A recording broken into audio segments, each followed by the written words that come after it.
And welcome to यदना investment academy. मेरा नाम है शनिक भंडारी और आज हम एक ऐसे स्मॉल कैप कंपनी के बारे में बात करने वाले हैं जो कंज्यूमर वेयर और साथ ही साथ मोल्डेड फर्नीचर्स और राइटिंग इंस्ट्रूमेंट के बिजनेस में काम करती है। तो ये बिजनेस का नाम, इस कंपनी का नाम है सेलो वर्ल्ड लिमिटेड, जिसका रिसेंटली ही आईपीओ आया था। तो आइए शुरू करते हैं।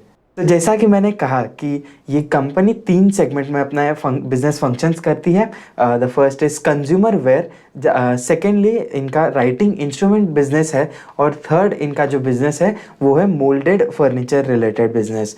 अगर हम एक्सपोर्ट्स की बात करें तो कंपनी एक्सपोर्ट्स भी करती है। मेजरली इनका जो एक्सपोर्ट होता है वो राइटिंग इंस्ट्रूमेंट्स, यानी कि जो पेन्स ये लोग बनाते हैं, पेन्स, मार्कर्स, हाईलाइटर्स, ऐसी सारी चीज़ें ये जो बनाते हैं वो एक्सपोर्ट करते हैं। And majority of the export goes to the middle eastern countries.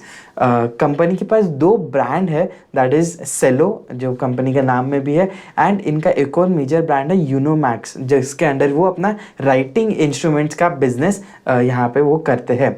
Company का जो सेलो का ब्रांड एसोसिएशन है, तो ये जो सेलो ब्रांड है that has been established for more than 60 years now. More than 6 decades का ब्रांड इक्विटी इस सेलो ब्रांड के पास है। एंड ये इंडियन कंज्यूमर्स के माइंड में एक काफ़ी वेल एस्टैब्लिश्ड ब्रांड भी बन चुका है। अगर हम सेलो वर्ल्ड लिमिटेड की बात करें तो ये जो कॉर्पोरेट फॉर्मेशन हुआ था, तो ये कंपनी इनकॉर्पोरेट हुई है FY18 में। जो इनके अर्स्टवाइल प्रमोटर थे लेट मिस्टर घिसूलाल धनराज राठौड़, और इनके जो दोनों बेटे हैं बेसिकली जो इस कंपनी के प्रमोटर्स है, mister Pradeep Ghisulal Rathore and mister Pankaj Ghisulal Rathore, ये जो सारे प्रमोटर्स हैं तो ये सेलो ब्रांड के साथ 1962 से एसोसिएटेड है। और ये जो ब्रांड है basically Cello brand, that is in the name of a partnership called Cello plastic industrial works. तो इस पार्टनरशिप में जो कंपनी के दोनों प्रमोटर्स है, mister Pradeep and mister Pankaj, ये दोनों पार्टनर्स है इस पार्टनरशिप फर्म में। एंड सेलो ब्रांड के जो ट्रेडमार्क के राइट्स है that are in the name of this partnership firm. तो अब बात करते हैं हम कंपनी के हिस्ट्री के बारे में कि कैसा इनका टाइमलाइन रहा। सो 1962 में लेट मिस्टर घिसूलाल राठौड़ ने सेलो ब्रांड को यहाँ पे एस्टैब्लिश किया था 1962 में। एंड 1988 में एक मेजर माइलस्टोन यहाँ पे इन्होंने अचीव किया। विमप्लास्ट नाम से जो कंपनी है, ये बेसिकली ये सेलो वर्ल्ड की एक सब्सिडियरी है और इंडिया में ही एक लिस्टेड कंपनी है।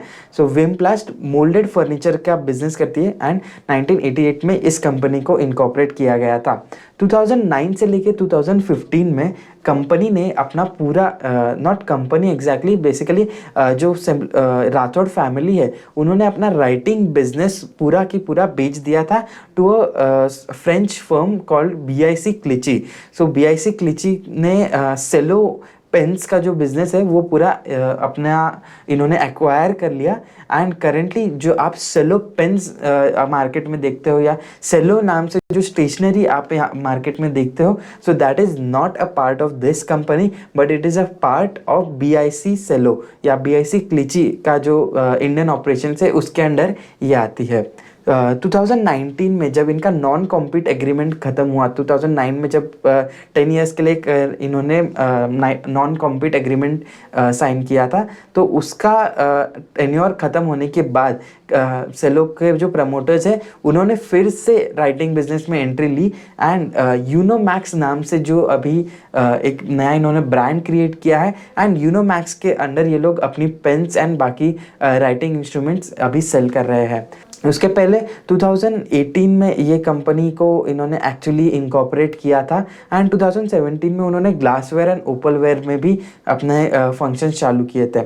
2022 में ये इनके जो 2022 के पहले तक के ये जो सारे इनके अलग अलग बिजनेस थे वो अलग अलग पार्टनरशिप फर्म्स एंड अलग अलग कॉर्पोरेट एंटिटीज़ के अंडर हुआ करते थे। सो 2022 में बिफोर लिस्टिंग दिस कंपनी, ये राठौड़ फैमिली ने क्या किया कि सारी जो इनके बिजनेसेस है उनको एक प्रॉपर कॉर्पोरेट स्ट्रक्चर में लेके आए। सो एक पूरा ग्रुप का रिस्ट्रक्चरिंग हुआ था।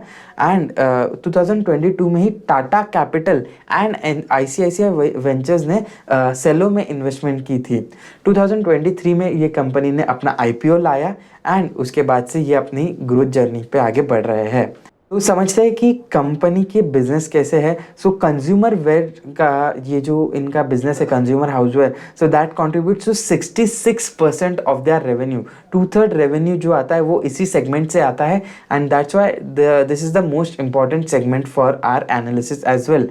राइटिंग इंस्ट्रूमेंट्स की अगर हम बात करें तो लगभग 16-17% का रेवेन्यू इस सेगमेंट से आ रहा है। बेसिकली ये काफ़ी नया सेगमेंट है इस कंपनी के लिए, सिर्फ 2019 में ही लॉन्च किया गया था, तो इसलिए एक फास्ट ग्रोइंग सेगमेंट है एंड उसका शेयर कंटिन्यूसली बढ़ते हुए नज़र आ रहा है।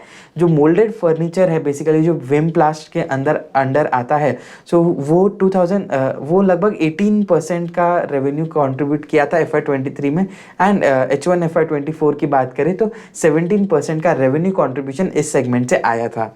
तो this is basically the corporate structure of Cello world. So Cello ने अपने जो 4 एंटिटीज़ है अगर हम देखें, CIPL, CHPL, CHPPL and CCPL, ये चारों एंटिटीज़ कंज्यूमर वेयर को कैटर करती है, एंड इसमें सेलो का 100% स्टेक है। तो ये चारों ही होली ओन सब्सिडियरीज है सेलो वर्ल्ड लिमिटेड की।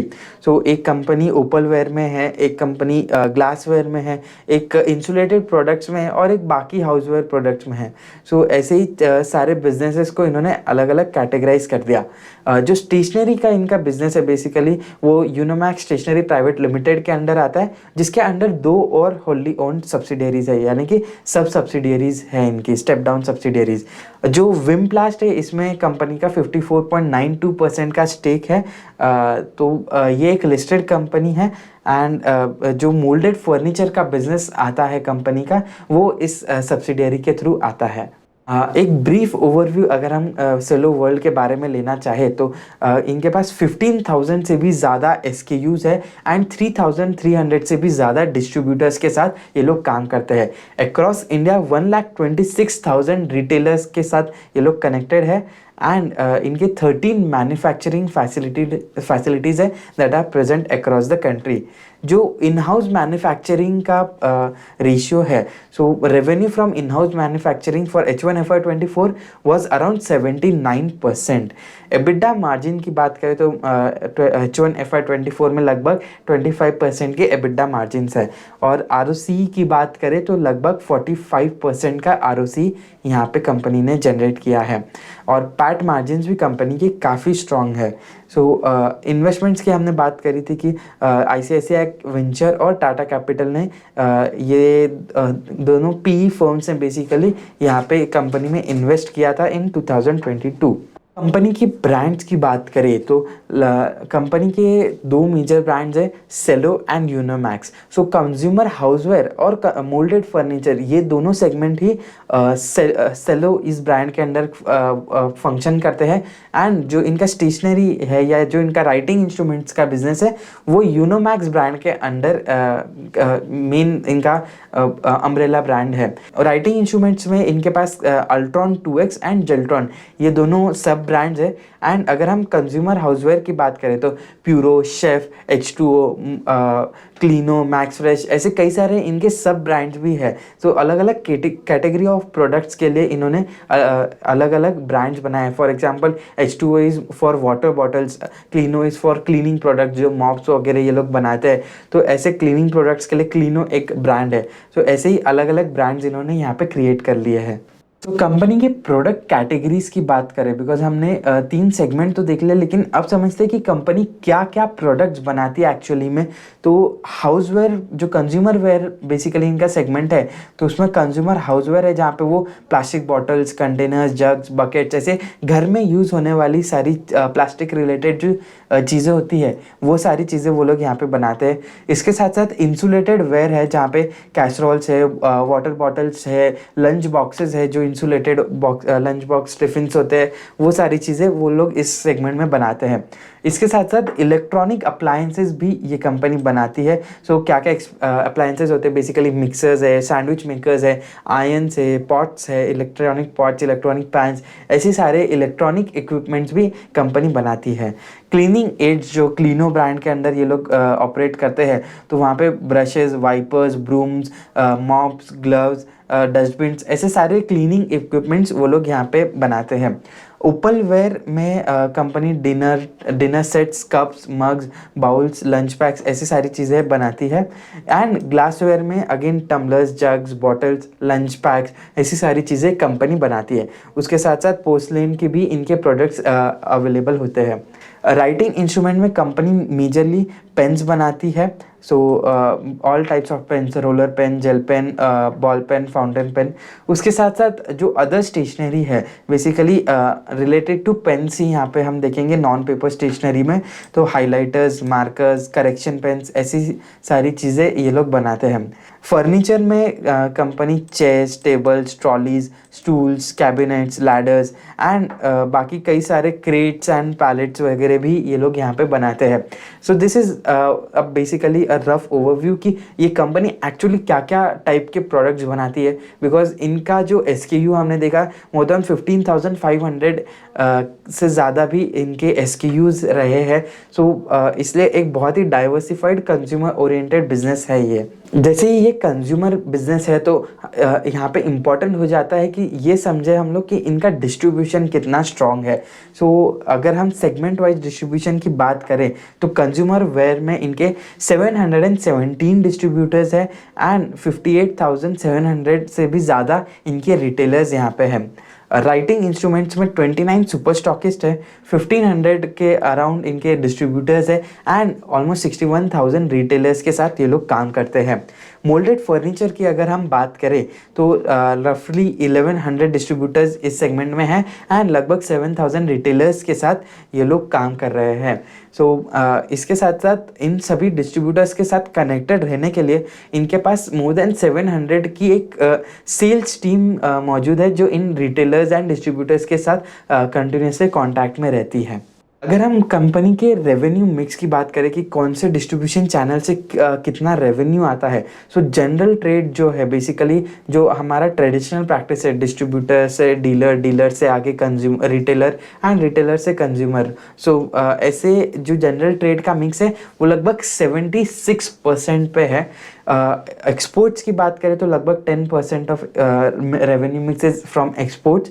मॉडर्न ट्रेड 5% से है। Modern trade is basically stores like DMart जहाँ पे आपको मल्टीपल ब्रांड के प्रोडक्ट्स एक जगह पे मिलते हैं। सो that is modern trade and online में भी ये अपना प्रेजेंस बनाते जा रहे हैं। सो ज़्यादा टाइम नहीं हुआ इन्हें ऑनलाइन आते हुए, लेकिन अभी लगभग 9% का रेवेन्यू इस ऑनलाइन रूट से आ रहा है। एंड अगर हम इनका हिस्टोरिकल ट्रेंड देखें लास्ट 2-3 ईयर्स का, जब से इन्होंने ऑनलाइन शुरू किया तो एक काफ़ी रैपिड ग्रोथ यहाँ इस चैनल के थ्रू हमें देखने को मिल रही है। अगर हम कंपनी की मैन्युफैक्चरिंग कैपेसिटी की बात करें तो जो कंज्यूमर हाउसवेयर का इनका सेगमेंट है वहाँ पे 57.8 मिलियन यूनिट्स की कैपेसिटी है इनकी। ग्लासवेयर में इनका, ग्लासवेयर एंड ओपलवेयर में 25,000 टन्स की कैपेसिटी है इनकी। Writing instruments and stationery products, तो यहाँ पे लगभग 705 मिलियन यूनिट्स की कैपेसिटी है। और जो मोल्डेड फर्नीचर की कैपेसिटी है वो लगभग 13 मिलियन यूनिट्स की कैपेसिटी ये कंपनी के पास है। सो ये जो ओपलवेयर एंड ग्लासवेयर की कैपेसिटी ये अप टू अगस्त 23 मतलब जुलाई 23 तक के अगर हम देखें तो सिर्फ 15,000 की कैपेसिटी थी। अगस्त में एक इनका नया प्लांट एस्टैब्लिश हो चुका था, तो उसमें 10,000 टन्स की एडिशनल कैपेसिटी यहाँ पे कंपनी के पास आ चुकी है। अगर हम कंपनी की ये जो कंपनी की टोटल कैपेसिटी है तो उसका अगर हम ये देखें कि कितना रेवेन्यू ये कंट्रीब्यूट कर रहे हैं तो लगभग 79 to 80% का revenue contribution in house manufacturing के थ्रू आ रहा है। कंपनी के पास 13 प्लांट्स है and there is 1 under construction plant. So out of this 13 plants there are 8 units that are set up only in Daman. उसके बाद हरिद्वार में 2 है, बड्डी में 1 है, कोलकाता में 1 है और चेन्नई में 1 प्लांट है। और अभी राजस्थान के फलना डिस्ट्रिक्ट में यहाँ पे एक और प्लांट इनका आ रहा है that is going to cater to the glassware segment.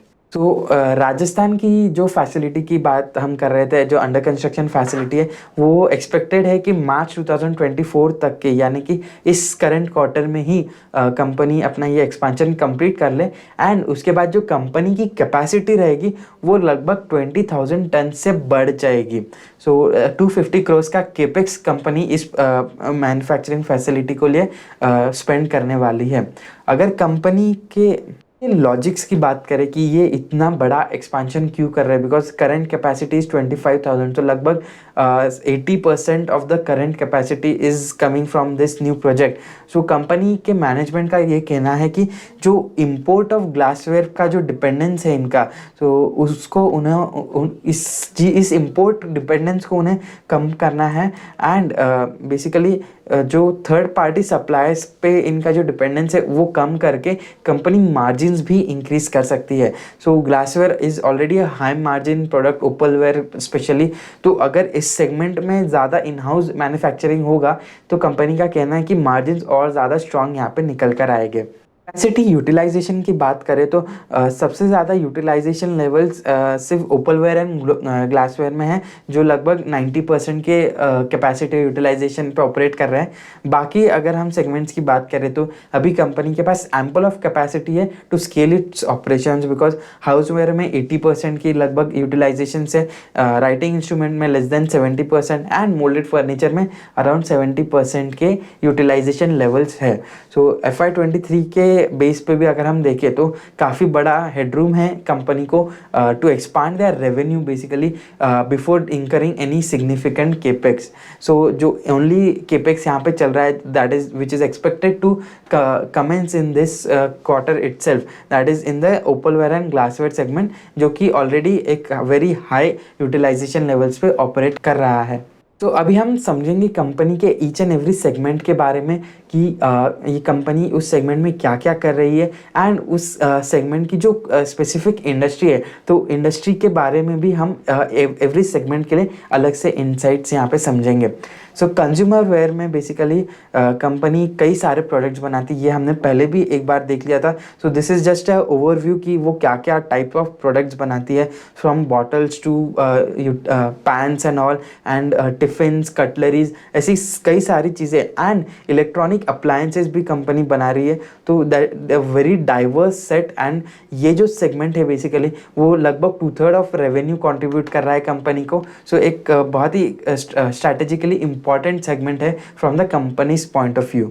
सो अगर हम इस सेगमेंट की इंडस्ट्री की बात करें, सो लगभग 38,000 करोड़ का मार्केट रहा है FY23 के हिसाब से।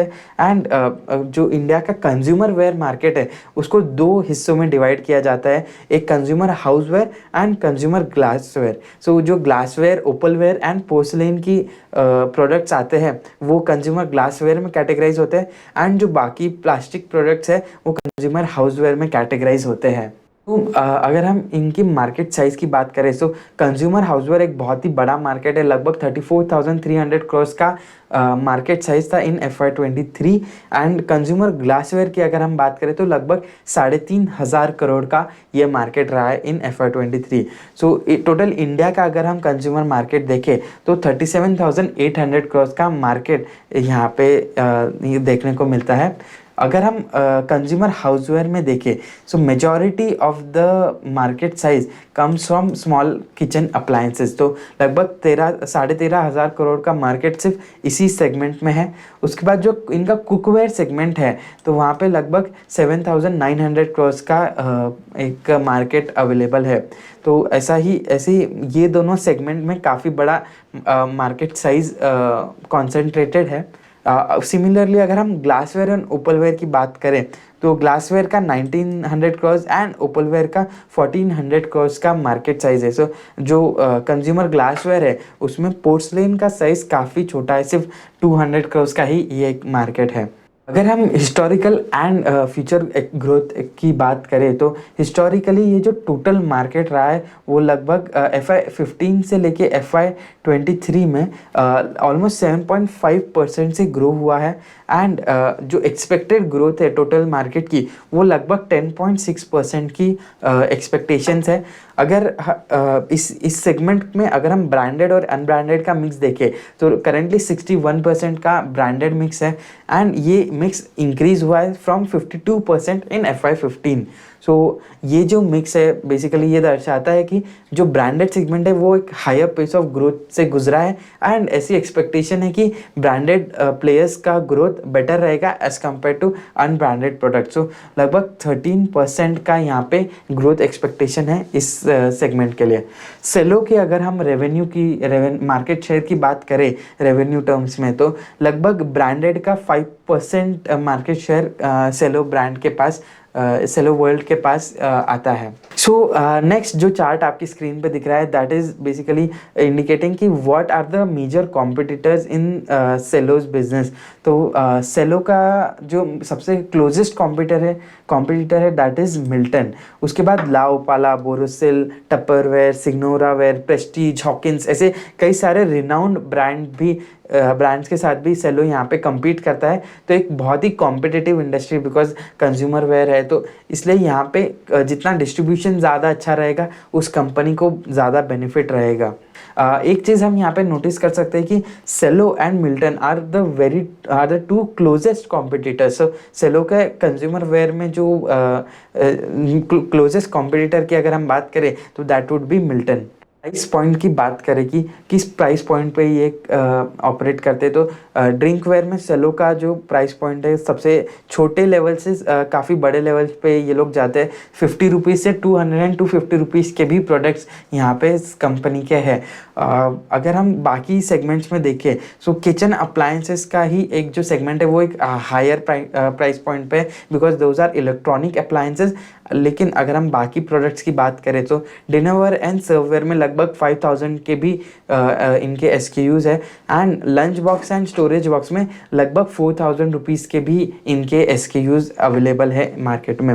अगर हम इनको पूरे कॉम्पिटिटर्स के साथ कंपेयर करें तो Cello is category catering to the mass segment as well as the premium segment. So overall every price point पे इनके प्रोडक्ट्स अवेलेबल है। सिंस ये एक बहुत ही ज़्यादा कंज्यूमर सेंट्रिक बिजनेस है तो डिस्ट्रीब्यूशन बहुत स्ट्रांग होना बहुत ज़्यादा ज़रूरी है। एंड अगर हम सेलो की बात करें तो लगभग 51,900 के डिस्ट्रीब्यूटर रिटेल आउटलेट्स के साथ ये लोग काम कर रहे हैं, जबकि मिल्टन 55,000 रिटेल आउटलेट्स के साथ काम करता है। स्टोवक्राफ्ट 62,000 रिटेलर्स के साथ यहाँ पे ऑपरेट करता है। सो अगर हम सेलो और मिल्टन की बात करें तो ज़्यादा फ़र्क नहीं है इनके नंबर ऑफ रिटेल आउटलेट्स में। लेकिन अगर हम इनके रेवेन्यू की बात करें तो इन दोनों कंपनीज के रेवेन्यू में काफ़ी ज़्यादा डिफरेंस है। सो लगभग मोर देन डबल का रेवेन्यू मिल्टन जनरेट करता है।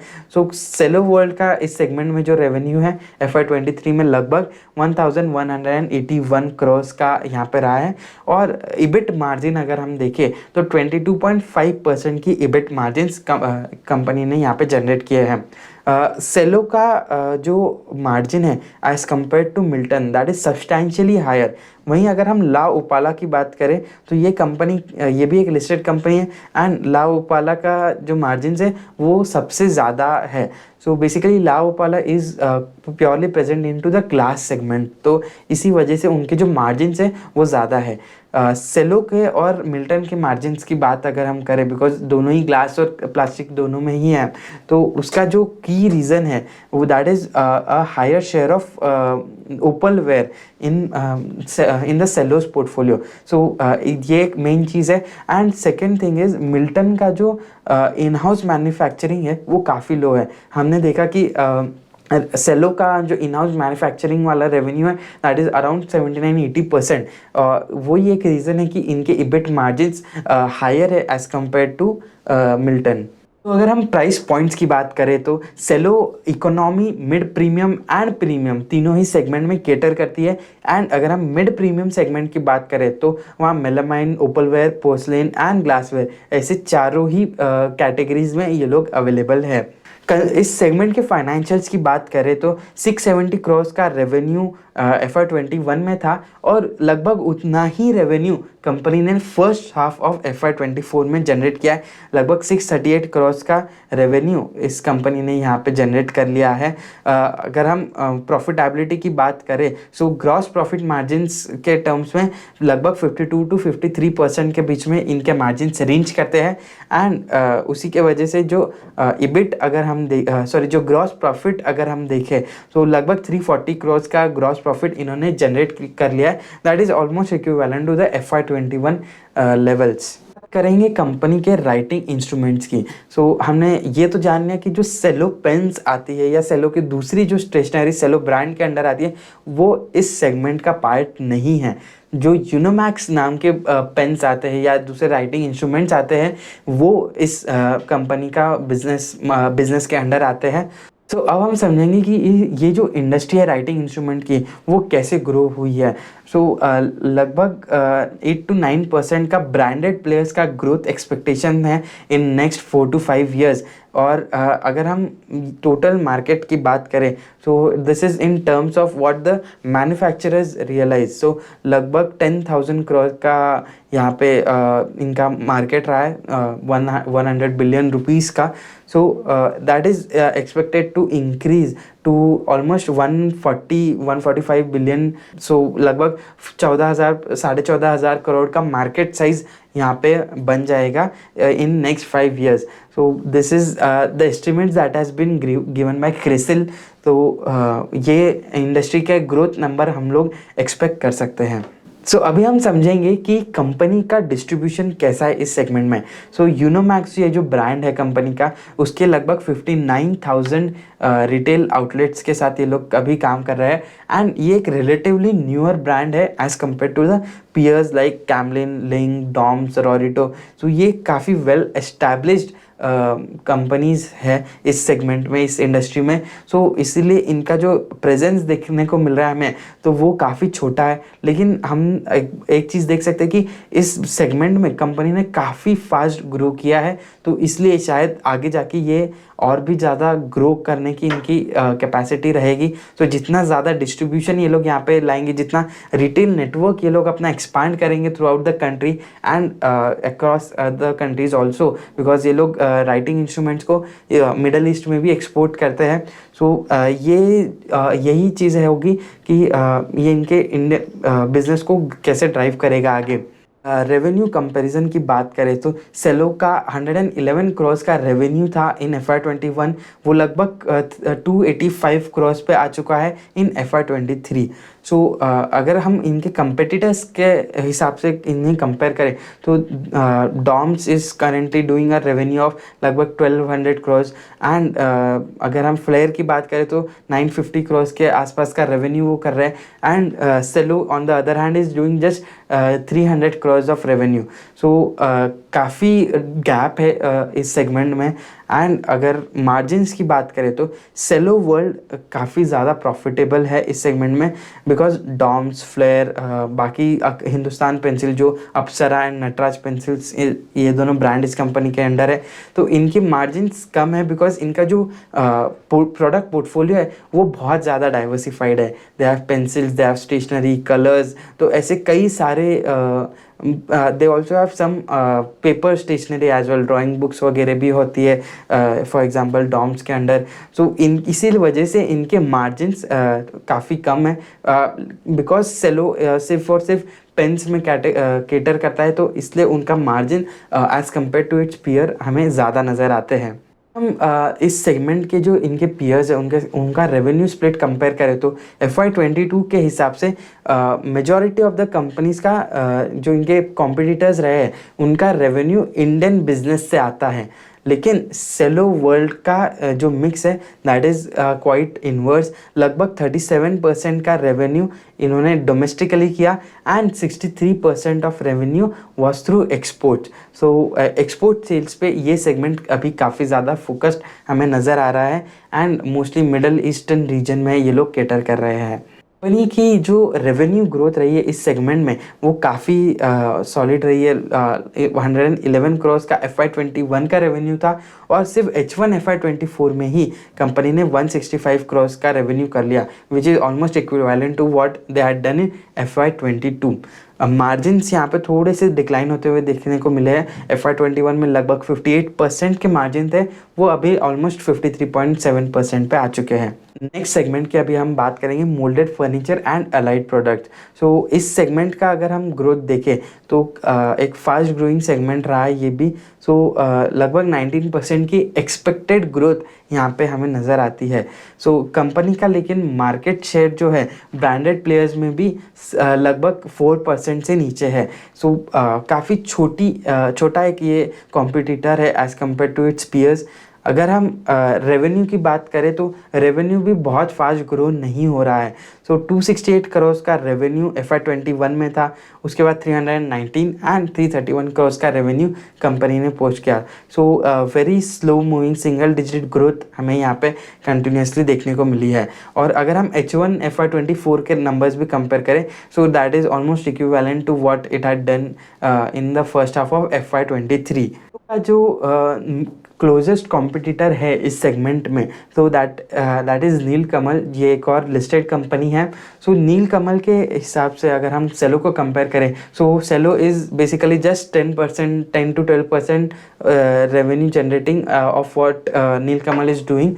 बट अगेन जैसा हमने राइटिंग इंस्ट्रूमेंट्स में देखा कि एक फोकस्ड प्रोडक्ट पोर्टफोलियो होने की वजह से सेलो के मार्जिन्स हायर है, तो सेम चीज़ यहाँ पे मोल्डेड फर्नीचर में भी है। बिकॉज नीलकमल एक बहुत ही बड़ी कंपनी है एंड उनके जो SKUs है वो भी काफ़ी डाइवर्सिफाइड है। सो सेलो का जो यहाँ पे बिजनेस है बेसिकली वो हाई मार्जिन प्रोडक्ट्स पे ही फोकस्ड है। सो एक और रिस्क यहाँ पे हमें देखने को मिल सकता है कि जैसे ही ये लोग प्रोडक्ट पोर्टफोलियो एक्सपांड करेंगे तो शायद इनके मार्जिन्स भी कॉम्पिटिटर के लेवल्स तक के आ सकते हैं। सो अभी हमने समझा कि कंपनी के तीनों बिजनेस सेगमेंट कैसे हैं, हमने इंडस्ट्री का भी एक आउटलुक ले लिया। तो अभी बढ़ते फाइनेंशियल्स की तरफ से। सो कैसे फाइनेंशियल्स यहाँ पे पैन आउट कर रहे हैं वो हम यहाँ पे देखेंगे। सो अगर हम ओवरऑल रेवेन्यू की बात करें तो लगभग 961 करोड़ का रेवेन्यू यहाँ पे कंपनी ने जनरेट किया और कंपनी के जो H1 FY24 में ग्रॉस प्रॉफिट मार्जिन है वो इम्प्रूव हुई है 53% पे। 53% के ग्रॉस प्रॉफिट मार्जिन पे ये लोग करेंटली ऑपरेट कर रहे हैं। सो एक रीज़न ये भी है कि रिसेंटली कुछ रॉ मटेरियल के प्राइसेस में करेक्शन भी आया था, तो उस वजह से भी शायद ग्रॉस मार्जिन की तरफ हमें एक इम्प्रूवमेंट यहाँ पे देखने को मिला है इन H1 FY24। तो सिमिलर एक ट्रेंड हमें एबिडा मार्जिन में भी देखने को मिल रहा है कि FY24 में एबिडा मार्जिन FY23 से इंक्रीज होते हुए नज़र आ रहे हैं। 244 करोड़ का एबिडा यहाँ पे कंपनी ने H1 में किया था, which is almost very close to FY21's EBITDA. So काफ़ी अच्छे से ग्रो कर रही है company. So this is a good sign for when we analyse the financials of a company. Similar एक ट्रेंड है अगेन जो नेट प्रॉफिट के टर्म्स में अगर हम बात करें तो net profit margin has increase to 17.6% और 169 करोड़ का H1 FY24 में इन्होंने नेट प्रॉफिट जनरेट किया था। रिटर्न ऑन इक्विटी काफ़ी रोबस्ट है, बेसिकली बहुत return ratios. So ROE and ROC north of 40% है। सो ये काफ़ी स्ट्रॉन्ग नंबर यहाँ पे हमें कंपनी के लिए देखने के लिए मिल रहा है।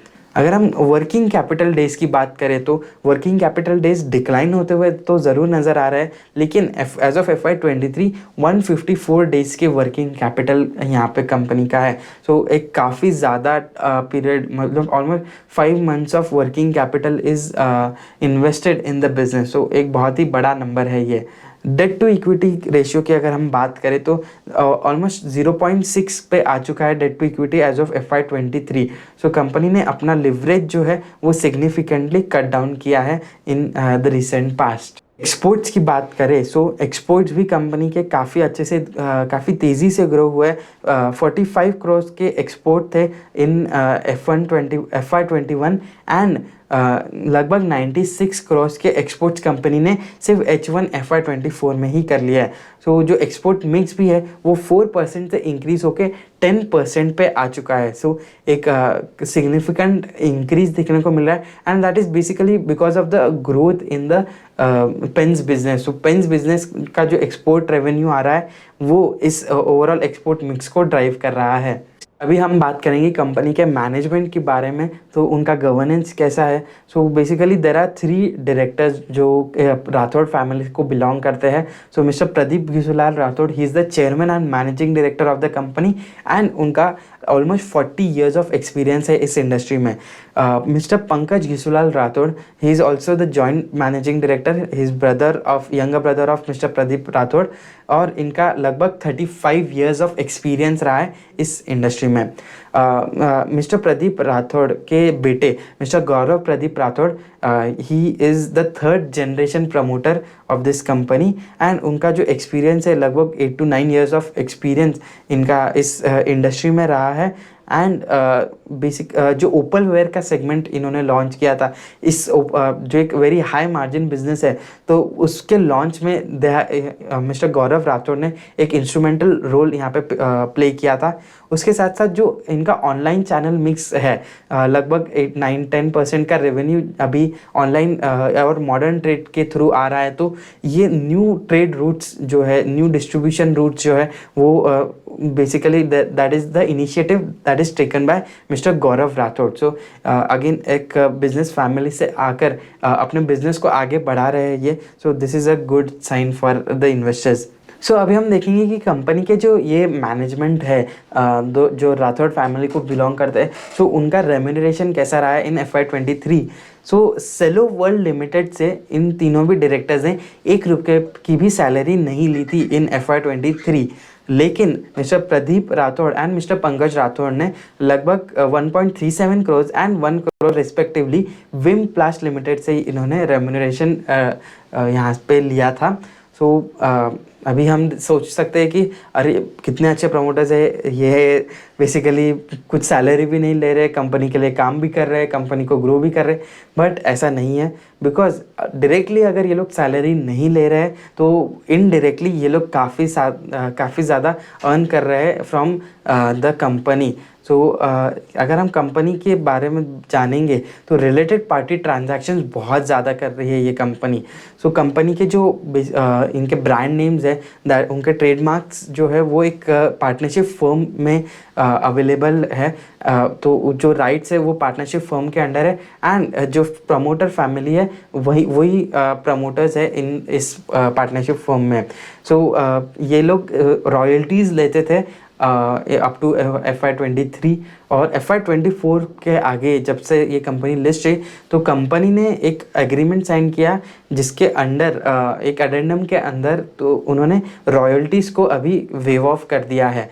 लेकिन इसके अलावा कंपनी के जो मैन्युफैक्चरिंग फैसिलिटीज़ है, so out of 13 facilities 7 facilities का जो प्रॉपर्टी है that is owned by the promoters and the promoter driven entities. So उसका जो रेंटल इनकम है वो भी प्रमोटर फैमिली को जाता है। इसके अलावा there are a series of transactions that are been carried out from company. So there is loan, there is some commissions and all. So ऐसे कई सारे various forms में ये लोग अपना रेम्यूनरेशन यहाँ पे निकाल रहे हैं। अगर हम कंपनी के शेयर होल्डिंग पैटर्न की बात करें, सो जो प्रमोटर ग्रुप है वो लगभग 78% का स्टेक होल्ड करता है in as of December 23। So in 3 years ऑफ इट्स लिस्टिंग ये जो प्रमोटर होल्डिंग है इसको लेस दैन 75% पे लाना पड़ेगा। तो that is a legal requirement. So थोड़ा सा हमें यहाँ पे स्टेक कट देखने को मिल सकता है। अगर हम पब्लिक शेयर होल्डर्स की बात करें, so India advantage fund, Tata capital, ये दोनों मतलब एक ICICI venture and Tata capital, ये जो PE फर्म्स इनके इस कंपनी में इन्वेस्ट किए थे, सो वही 3 मेजर इन्वेस्टर्स यहाँ पे है। सो लगभग 4.1% इंडिया एडवांटेज फंड सीरीज़ 5 के अंडर आता है, एंड सीरीज़ 4 के अंडर 1.59% स्टेक आता है। टाटा कैपिटल ने लगभग 2% स्टेक यहाँ पे इनका है। और SBI life insurance company is also invested has also invested in 1.42% of the voting capital of this company. So बाकी का जो रिमाइंडर लगभग 13% का स्टेक है, that is owned by people other than these institutional holders. So अभी हम जानेंगे कि क्या क्या रिस्क है इस कंपनी के रिगार्डिंग। सबसे पहला अगर हम कुछ देखें तो जो इनके ओन ब्रांड्स है, सेलो, यूनोमैक्स, क्लीनो, प्यूरो, इन सभी के राइट्स कंपनी के है ही नहीं। सेलो प्लास्टिक इंडस्ट्रियल वर्क्स, ये जो पार्टनरशिप फर्म है जिसमें प्रदीप राठौड़ एंड पंकज राठौड़ ये दोनों पार्टनर्स हैं, तो इस पार्टनरशिप के अंडर ये ट्रेडमार्क रजिस्टर्ड है। एंड यही एक रीज़न है कि जब कॉर्पोरेट रिस्ट्रक्चरिंग हुआ तो क्यों कंपनी ने अपने ब्रांड्स क्यों नहीं इन्होंने एक्वायर कर लिए। ये एक रिस्क रहेगा हमेशा। प्रमोटर्स जो है वो एक एडवांटेजेस साइड पे आते हैं, बिकॉज ब्रांड जो है कंपनी के, वो सारे ब्रांड के rights are with the promoters of the company. ये जो ब्रांड राइट्स ये पार्टनरशिप ने CPIW ने जो सेलो वर्ल्ड को दिए हैं, उसके अंडर एवरी ब्रांड का अलग अलग इन्होंने लाइसेंस फ़ी डिटरमाइन किए। फॉर एग्जांपल सेलो ब्रांड के लिए 0.5% of the annual consolidated revenue. तो इनकी जो लाइसेंस फीस है, बेसिकली उन्होंने 14 अक्टूबर 2023 को एक साइन किया, जिसके अंडर 1 अक्टूबर 2023 से ये जो लाइसेंस फीस है ये वेव ऑफ कर दी है फॉर इनडेफिनेट पीरियड। तो अभी के लिए प्रमोटर्स ने अपनी सारी लाइसेंस फीस जो है वो वेव ऑफ कर ली है।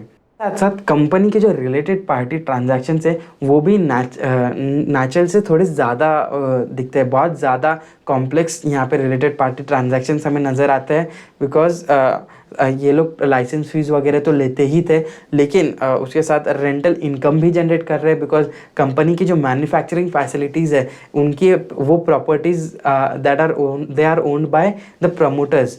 सो ऐसे कई सारे वेरिड ट्रांजैक्शंस ये लोग कर रहे हैं। There is a series of transactions that have been there in their related party. जब अगर हम उनका RHP पढ़े तो बहुत ज़्यादा ट्रांजैक्शंस नज़र आते हैं इन FY23। एक और यहाँ पे जो मेजर रिस्क हमें नज़र आता है, that is regarding the brand name Cello. Cello का जो ब्रांड नेम है वो BIC क्लिची के अंडर भी आता है, बिकॉज जो सेलो पेन्स और सेलो स्टेशनरी जो ब्रांड है वो बेसिकली BIC क्लिची के अंडर आता है, जो कंपनी के प्रमोटर्स ने 2009 में BIC क्लिची को सेल कर दिया था। अभी अगर हम कंज्यूमर पर्सपेक्टिव से देखें तो अगर BIC क्लिची ने अगर सेलो ब्रांड के साथ कुछ खराबी कर दी तो जो इनका कंज्यूमर वेयर में जो सेलो ब्रांड है या जो इनका मोल्डेड फर्नीचर में सेलो ब्रांड है उसको भी अफेक्ट हो सकता है। This is a cross risk कि सेलो BIC क्लिची के लिए भी एक रिस्क है, लेकिन similar risk is present with Cello world limited also. इसके अलावा जो BIC क्लिची है उन्होंने 2017 में कंपनी के प्रमोटर्स के अगेंस्ट केस किया था और उन्होंने नॉन कॉम्पिट अरेंजमेंट इन्फोर्स किया था। 2017 में इन्होंने mister Pradeep Rathore and mister Pankaj Rathore पे BIC क्लिची ने केस किया था कि ये लोग कुछ ऐसे एक्टिविटीज़ में इन्वॉल्व है that were in competition with BIC Clichy. एक नॉन कॉम्पिट पीरियड के अंडर वो लोग यहाँ पे उन्होंने ये एक्टिविटीज़ चालू करी, तो उसके लिए कंपनी ने BIC क्लिची ने बेसिकली कंपनी के प्रमोटर्स के अगेंस्ट एक केस फाइल किया जो बॉम्बे हाई कोर्ट के अंडर अभी भी पेंडिंग है जिसका रिजल्ट। लेकिन इस सूट में जो BIC क्लिची है वो लगभग 84 करोड़ का रेम्यूनरेशन कॉम्पेंसेशन बेसिकली वो लोग सीख कर रहे हैं from the promoters of Cello world limited. एक और इंटरेस्टिंग रिस्क है यहाँ पे कंपनी के लिए।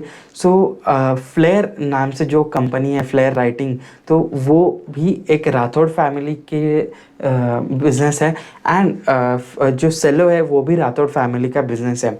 ऑल्दो अभी ये दोनों कंपनी के प्रमोटर्स डायरेक्टली रिलेटेड नज़र नहीं आ रहे हैं, लेकिन कुछ इंटरेस्टिंग फैक्ट्स है जो जिससे हमें लगता है कि ये शायद आपस में रिलेटेड है एंड आपस में ही कॉम्पीट कर रहे हैं।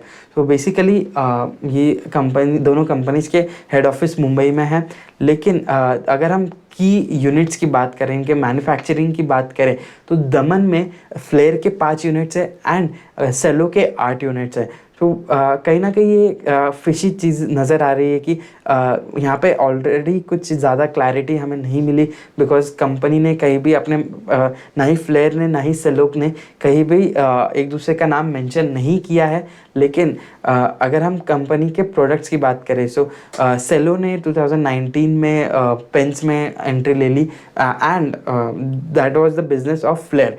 एंड अगर हम अभी फ्लेयर का बिजनेस देखें तो जो सिर्फ और सिर्फ राइटिंग इंस्ट्रूमेंट्स में डोमिनेटेड था, वो अभी वाटर बॉटल्स में आने लग गए हैं। So they are foraying into water bottles. So Cello का H2O ब्रांड है वाटर बॉटल्स के लिए। सो कहीं ना कहीं ये एक रिस्क आ जाता है कि अगर दो close may be second cousins हो गए, अगर ये आपस में कॉम्पीट करते रह जाए तो शायद ये मेजर जो ब्रॉडर गोल है to for creating wealth over the long term, शायद ये उससे डाइवर्ट हो सकते हैं। बिकॉज ऐसे कई सारे केसेस हमने हिस्ट्री में देखे हैं।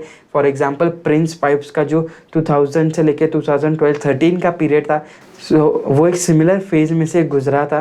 तो वो ऐसे ही कई सारे मेजर कंपनीज जो है वो अपना ग्रोथ हैम्पर कर देते हैं just because of family disputes. तो अगर ये लोग आपस में ही कॉम्पीट करते रह गए तो शायद जो अल्टीमेट ऑब्जेक्टिव है शेयर होल्डर वेल्थ क्रिएशन, शायद उसे ये लोग डाइवर्ट हो जाए।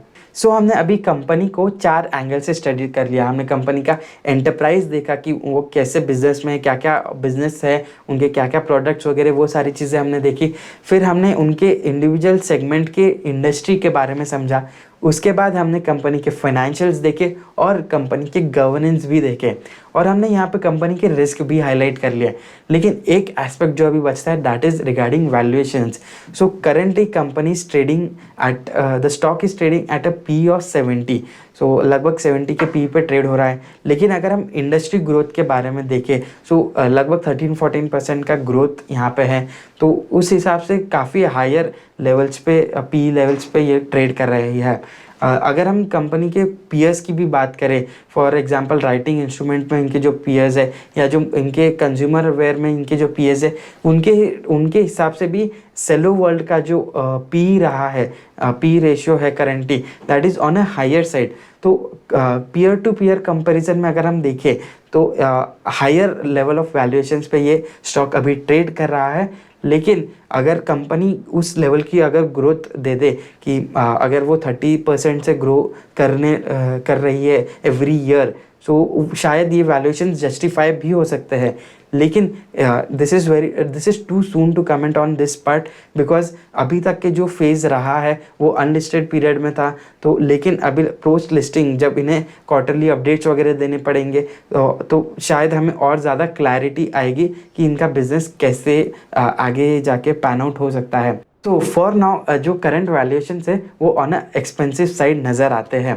सो this was all about Cello world limited. अगर आपको ये वीडियो पसंद आया है तो अपने व्यूज़ कमेंट में शेयर कीजिए और इस वीडियो को लाइक भी कीजिए, और ऐसे ही और फंडामेंटल एनालिसिस के लिए बने रहिए यदना इन्वेस्टमेंट अकेडमी के साथ। Thank you.